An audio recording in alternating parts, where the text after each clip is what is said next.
Thank you very much. We're ready for our first case. I think it's the case of Mr. Brock Howard. Mr. Howard, would you please introduce yourself and give us your DOC number? My name is Brock Howard. My DOC number is 130743. Thank you, Mr. Howard. Let me explain our process to you. First, I'm going to read some information into the record, and then the board will conduct a parole interview with you. At the appropriate time, we will allow participants who wish to have input to speak. Today, we have one person who is here speaking in opposition. At the end, you'll be allowed to make a brief statement before the board. Do you understand our procedure and our process? Yes, sir. This is the matter of Brock Howard, DOC number 130743. His date of birth is September the 27th of 1965. He's classified as a fourth offender. His parole eligibility date is August the 1st of 2021. He is not eligible for good time. His full-term date is May the 12th of 2028. He is currently serving 30 years on a forcible rape charge, having been sentenced on October the 15th of 1999. Mr. Howard, is all of that information accurate to the best of your knowledge? Yes, sir. Your case has been assigned to Mr. Freeman. He will begin the interview process. Would you please answer any questions he may have? Yes, sir. Okay, good morning, Mr. Howard. First off, Mr. Howard, how old are you? I'm 55, going on 56. Okay, and how long have you been in prison? From March the 16th to now. Okay. You're charged with forcible rape. Just give me a brief rundown of what went on in this crime. Well, I was going with a white girl. She was my girlfriend. And I had another little girlfriend that was a white girl. And me and her was fooling around. She got upset because I didn't rushed ejaculation on her and try to get back to my girl. And she got mad and grabbed my penis and put her fingernails in it and snatched hard. You know what I'm saying? She wouldn't want to let go. And I slapped her. And she said, "What I'm gonna tell my mom and my stepfather?" I told her, I said, "You can tell them what you want." You know what I'm saying? You did that, not me. You know what I'm saying? So she left. And they came to the house and picked me up for it. Okay. Looking at the arrest report, the story is very much different from what you're trying to tell me of. It said you jumped in a car, took her to a building, you raped her, you kicked her, you tried to halfway break her neck, and then a few days later, you and a friend tried to sell her graduation ring, and you were identified as the person trying to sell her ring with her name on it. Why did y'all stories differ so much?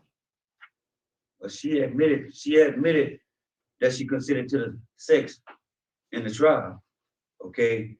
And the ring, it wasn't just a ring, it was a ring and a beeper. She asked me to go get some marijuana for her, you know, and I said, all right. I went and got it for her from a friend. She said she was gonna pay him on Friday. She didn't pay him on Friday. So I took a ring and gave it to my partner to go pawn it. He pawned it for $10. You know what I'm saying? I gave that to a friend. And I took a beeper back to the beeper place where she could get a beeper back, you know, and gave the dude that little money that too. That's all it was. You went to trial on this and you were found guilty, correct? I went to trial on it and they had 3 hung juries on it. And they asked me to step out the room. I did step out the room and I waited. And the lawyer came in and said they're gonna offer you 15 years. And I said, I said for the part I did taking, for the part that I did taking the ordeal, I said I accept full responsibility for my actions, you know. And she stand up again and said that she consented to the sex like that. And I said, I can't do nothing but what y'all asked. You know, then they said, well, we trying to offer you 30 years. Would you take the 30 years? My mom and them told me not to take the 30 years because the girl consented to the sex. And I didn't really understand what they were doing, so I took the 30 years. You have any children, Mr. Howard? Yes, sir, I got 2. Okay, are y'all in contact with each other? Yes, sir. Okay. What's your education level, Mr. Howard? I went all the way to the 11th grade. Did you get your GED since you've been in prison? No, sir, I was locked up. Oh, since I've been in prison? Did you, in cell block? Yes, sir, I was in cell block. And they kept me in the cell block for 21 years. They wouldn't release me out the cell blocks until 2001. Okay. Your supervision record while you've been on the streets has been very poor. I mean, you were convicted of armed robbery. You got out 2 different times on demolition and you were revoked. Well, why did you have problems adhering to what your conditions were? Well, one time, my sister didn't have no food in the icebox, and me, her, and her boyfriend was at the house. She wanted some food. We went to the store and we took some food for her, you know what I'm saying? And we got caught for it. I pled guilty to it. And they revoked your parole, They right? both- Yes, sir. And then another time you had possession of drug paraphernalia, that was revoked. That's And then right. you had felony theft, and that was revoked. That's right. So, you know, 3 periods of, well, 4 periods of supervision, all 4 revoked. Okay. Have you received any mental health treatment? Yes, sir. Are you currently taking medicine? Yes, sir. Does the medicine seem to work? Yes, sir. Okay. Have you completed sex offender treatment? Yes, sir. I'm doing it now. Doing it now. He's the first phase. He's still in the first phase, Warden? He completed the first phase. First phase, okay, and that's what, 4 phases? Okay. And he's taken any other classes? Have you taken any other classes since you've been in prison? Pre-release. The pre-release. Pre-release, okay, no living in balance, no anger management or anything like that. No, sir. We had just got here on December 21st. We just got here on December 21st, and they backlogged me because of the coronavirus thing. Okay,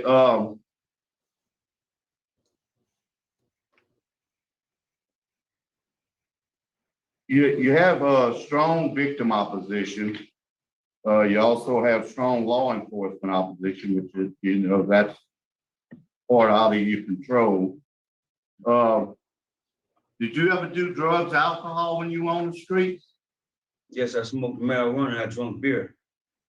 Okay, consider yourself an alcoholic? No, sir. It was recreational. Okay, what about the marijuana? How often you use marijuana?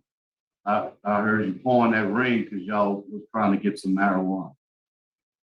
Well, most of the time we smoked it on Fridays after we get off of work. So you don't consider yourself a drug addict or an alcoholic?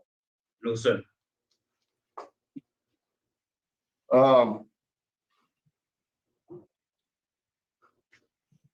Your disciplinary record, it's very poor.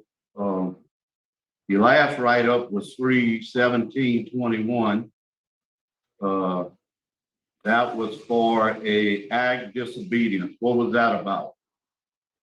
The last one you got, that's The top bunk? Yeah. Well, when I got here, they put me on the bottom bunk. When I was supposed to be on the top bunk, I still got a bullet in my back. And they asked me to come down off the top bunk to the bottom bunk. And I told her I can't climb up the stairs. And they wrote me up for it. Okay. You also had a contraband in 12321. What was the contraband? I moved into the cell, the same cell I'm talking about now. It had a pill on the end of my bed. I didn't know that they didn't want us to keep our pills like that because they give us our pills in the, what they call them things? The little pill, they put our pills in a little cup and I have to eat before I can take the mental health medicine. So I just put it on the end of the bed until child time. Child hadn't came yet and they came down for routine search and I had a pill on the end of my bed and it was my pill. It was a pill that was assigned to me. Okay, what about this intoxication violation? What was that about? Intoxication. Yeah.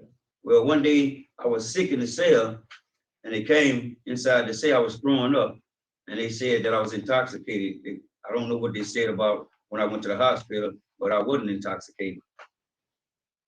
There's 3 other intoxication arrests. That's all from being sick in the cell and they just wrote you up for intoxication? Sir, that was at an Angola prison when there was intoxication occurred. Up here, I don't have any write-ups other than the bunk, the top bunk, and the one pill that was found on the end of my bed. There were several 21Es. That was at Angola.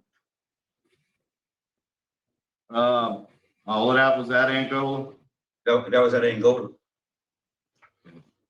You have 37 write-ups in 23 years. Yes, sir. Okay. I have no further questions. Mr. Howard, I've got a couple of questions. I don't want to bear heavily on facts, but I do want to ask you a couple of questions about that. Yes, sir. You indicate that you were in the middle of a trial. Is that right, when you took your plea? Yes, sir. I was in the middle of the trial. You keep saying that the victim said this was consensual sex. The victim actually testified in a trial and told the judge and the jury that this was consensual? Yes, sir. It's all on the record. I got the paperwork too. She's consented to the sex. She stated to the record, she stated for everybody in there that she consented to the sex. Well, did you know this lady before that particular day? Yes, sir. She had been to the house all the time, coming to my mom's house too. She took the stand and she said, I know this man. I've been knowing this man all this time, and my sex was consensual, and you and your lawyer pled guilty? It doesn't make much sense to me. The lawyer told me to plead guilty.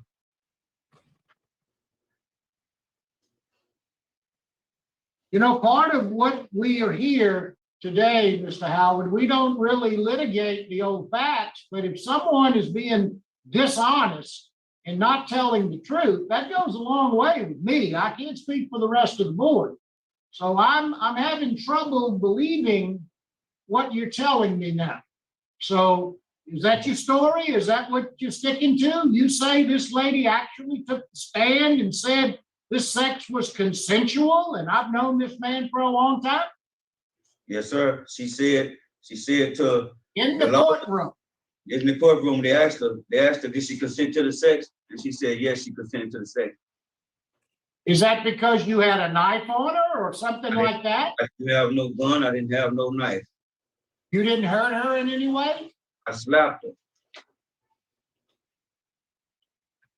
All right. Thank you.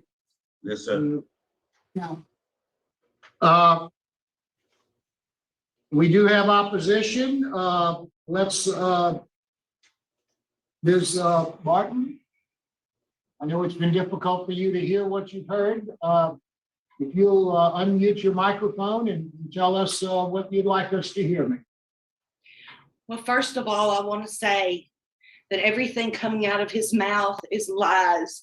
He is delusional. I've never, ever met him. I've never been to his house. And as a matter of fact, I've never in my life had any relations with any African-American man. I did not know him. I was hanging out with a girlfriend of mine and her boyfriend.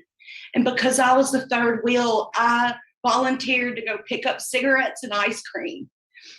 He jumped in my car, told me he had a gun, and made me drive, and made me get out of my car, where he raped me. And then he beat me half to death. And I know he was trying to kill me. He tried several times to break my neck. He got off my back and started kicking me in the face. And if I hadn't have held my breath and played dead long enough to get the adrenaline to get up, I would be dead. He has developed his own story in his mind. He has never taken responsibility for what he did. He has never expressed remorse. He is a monster. I was 19 when that happened. I am about to be 45 this year, and I still have nightmares. I still have problems dealing with this. It will never go away. It changed me forever. He is a filthy, nasty liar. I never met him. And I don't think he should be allowed to be out. I know he's only got like 6 more years, but that 6 more years, he becomes older. And the older he is when he gets out of prison, the less likely he is to rape another person or try to kill or rob another person. I hope he's in jail long enough to become impotent and crippled and old and feeble. I hope he rots when he gets out. He is not safe for society, especially since he won't own his actions. Thank you, Ms. Martin. I appreciate the courage you took to come in here and speak to us. Thank you. Mr. Howard, is there anything else you'd like to say before Warden, is there anything that you can tell us about Mr. Howard? His record pretty much speaks for itself. I mean, he's a light duty inmate here. He is on mental health medication. Thank you very much. Mr. Howard, is there anything else you'd like to say to the board before we vote? Sure. Can I ask her?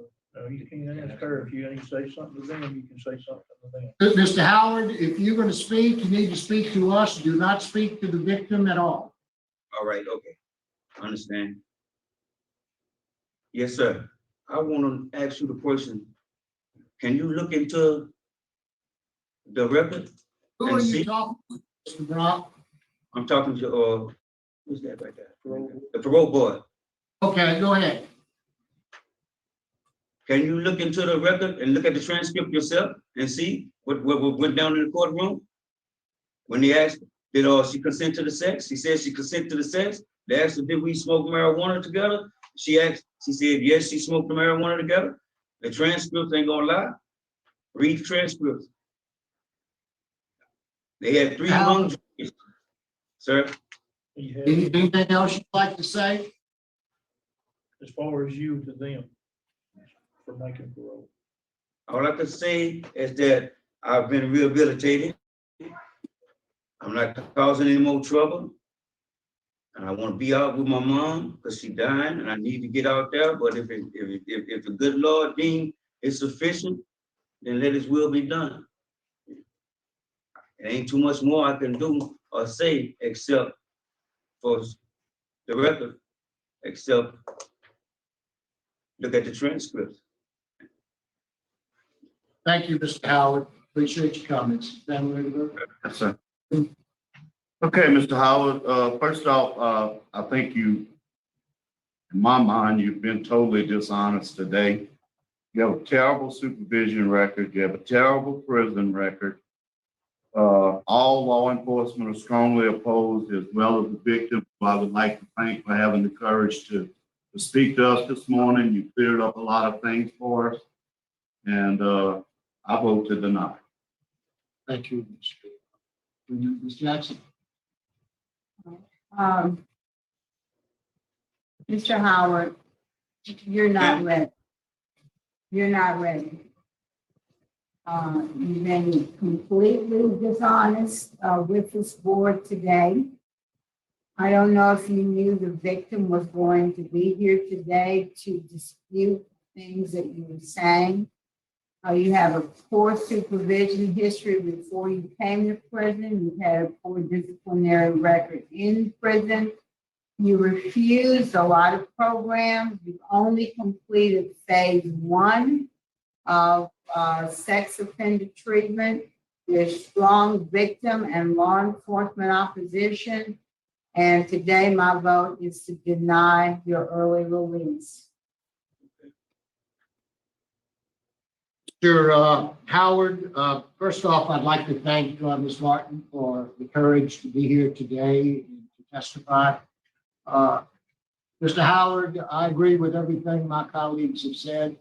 I think you've been very dishonest with us. It perhaps is a result of your mental illness. I don't know exactly what problems you may have, or you may have in fact convinced yourself of what you believe is true.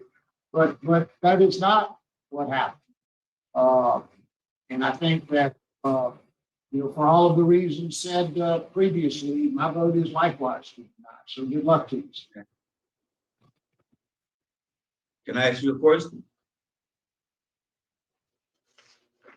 They moved on.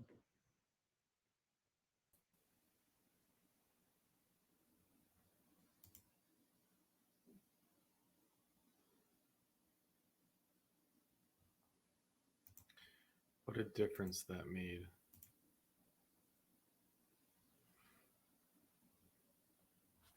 I can only speculate what a difference that made for her to show up here all these years later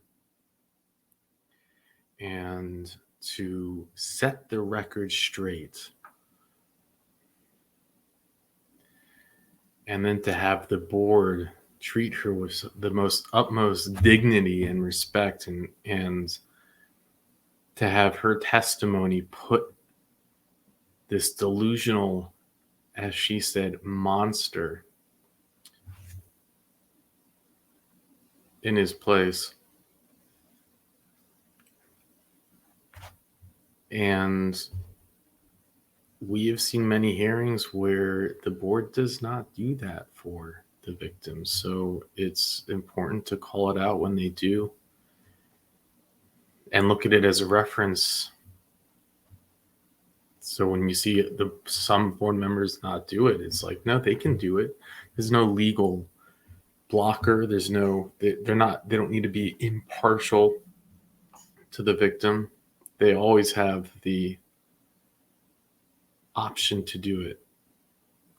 And in this case, this hearing they handled it just beautifully, in my opinion. And I suppose he is delusional, mental illness, or he, like Mr. Marabella suggested, he had no idea that she was going to show up, and he came in here with some game plan. His story was just, I was like, it was so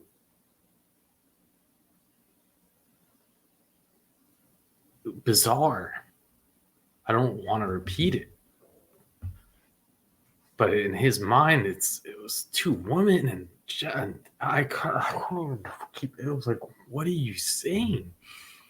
And I'm gonna blur her face, but during the hearing, you see her face going through these emotions of to the point of crying and frustration when he's lying, and you might be able to see it through the body language.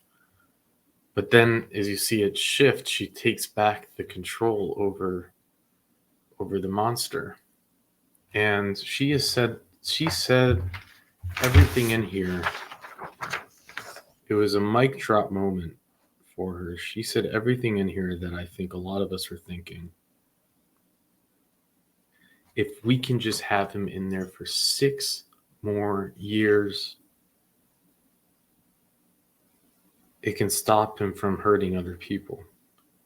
I hope he's in jail long enough to become impotent. And this is how I feel about all of these monsters that we see get out early and get paroled early. And I say, even if it means that there's just a few more years that we can guarantee that someone will be safe, that children will be safe, how can you not do that on behalf of the community? How can you release someone early? And sadly, we don't have any transcripts for this. We don't have the records. Richard couldn't find it. It doesn't exist to the public, at least, because he took a plea deal. So there's no, we'd have to do a FOIA request, but we're not going to do that. And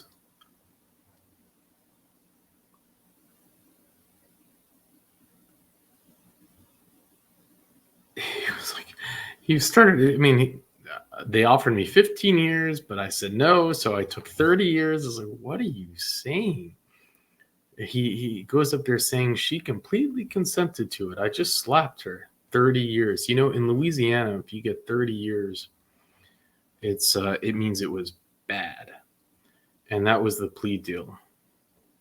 And if anything, this is also where I like to bring up the point that how important it is for an assistant district attorney to show up. She's really sitting here what seems to be alone.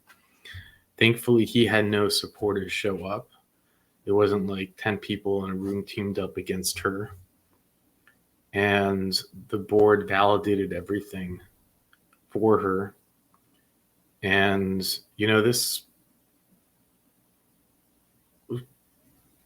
we hear this from other victims. They say just coming up to the parole hearing, all the stress and all the anxiety that it causes, getting the letter in the mail saying there's going to be a parole hearing, you can show up if you want to, and all of that buildup and everything that it does that it causes a victim up until the moment of the hearing, and not knowing what the result's going to be. She didn't know. I'm sure a lot of people said, he served a long time, he'll probably get out. But then he shows up and he denies everything. He says that they were dating. He said, and she's hearing this all for the first time. It's just to the shock. And then for her to say her piece, which might have not been what she planned to say, because she wasn't going to know what he was going to say, how he was going to act, what he was going to do.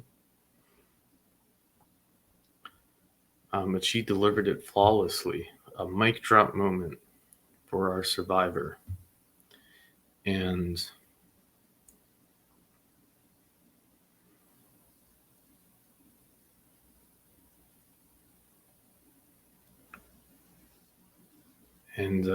part of why we do this, I do believe that if you didn't see it, it'd be hard to believe. But monsters do exist, and we just watched one. And with that, I'll let you go.